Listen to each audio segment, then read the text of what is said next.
Assalamualaikum warahmatullahi wabarakatuh. Salam sejahtera, Om Swastiastu, Namo Buddhaya, salam kebajikan. Saya Adinda Parmeswari, mahasiswi Sarjana Terapan Bisnis Perjalanan Wisata Universitas Gadjah Mada. Bali versus Mass Development. Dapatkah Identitas Maritim Indonesia mendukung pembangunan pariwisata berkelanjutan? Dan ini tentang reklamasi Teluk Benoa. Kita tahu bahwa secara umum Bali memiliki jiwanya tersendiri, kecantikan yang tidak terdefinisi, dan saya pun tidak dapat menjelaskan itu dengan pasti. Tapi hal-hal tersebut tentunya menyatu dengan indahnya dan di tempat yang begitu luar biasa ini. Budaya yang menakjubkan dan hangat, orang-orang yang baik dan ramah, semua tersaji dalam Pulau Bali. Namun, sekarang hal itu mungkin akan hilang.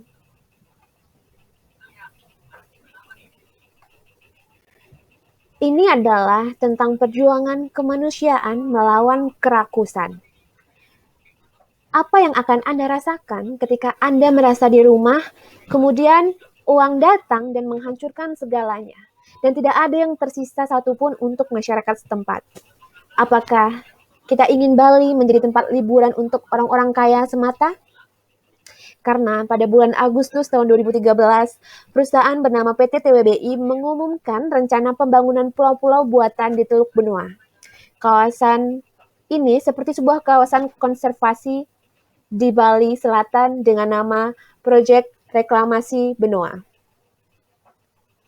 Ada sebuah pulau di Teluk Benoa yang semakin mengecil, dan mereka memanfaatkannya sebagai alasan untuk membuat pulau baru. Jadi seperti sengaja menembak dari kawasan konservasi menjadi kawasan non-konservasi, agar investor bisa reklamasi di sini. Konsepnya kurang lebih cukup tajam, multifungsi, multiguna, dengan pengembangan pariwisata terintegrasi.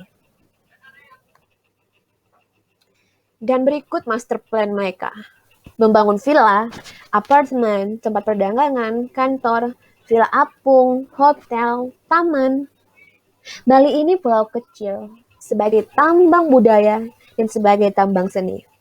Yang segala heritage dan budaya yang tetap harus diwariskan dari generasi ke generasi.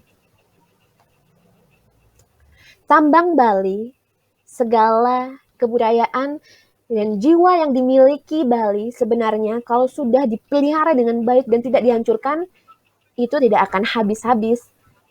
Tentunya ada batas yang tidak bisa kita langgar. Budaya ini sudah ada sebelum nenek buyut kita ada, sehingga tentunya harus kita hargai. Dan dalam masalahnya, pengembang itu tidak pernah memperhatikan konsep daripada filosofi orang Bali, yaitu konsep Trihita Karana, yaitu keseimbangan antara kehidupan dengan perilaku. Maka dari itu, mungkin Bali akan hancur. Atau jika ditilik dari kejadian lampau, apakah mereka akan menyampah kembali? Kita bisa lihat reklamasi yang telah lalu di Sarangan.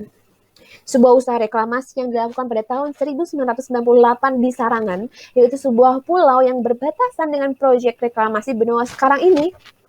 Master plan mereka dahulu sangatlah bagus dan mirip-mirip dengan sekarang, seperti membuat resort, hotel, wisata marin, sehingga mereka mulai menguruk, mengisi segalanya.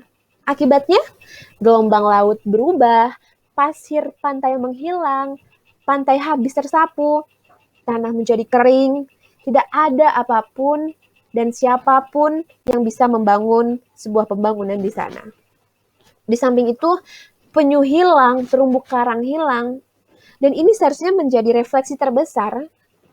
Melakukan pembangunan boleh, cuma saja tetap pada garis-garis yang telah disiapkan.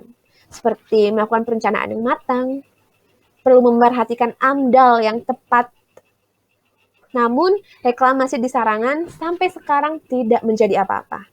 Pemerintah Bali tentunya belajar dari reklamasi Sarangan, karena antara Sarangan dan lokasi yang mau direklamasi sekarang ini sangat berdekatan.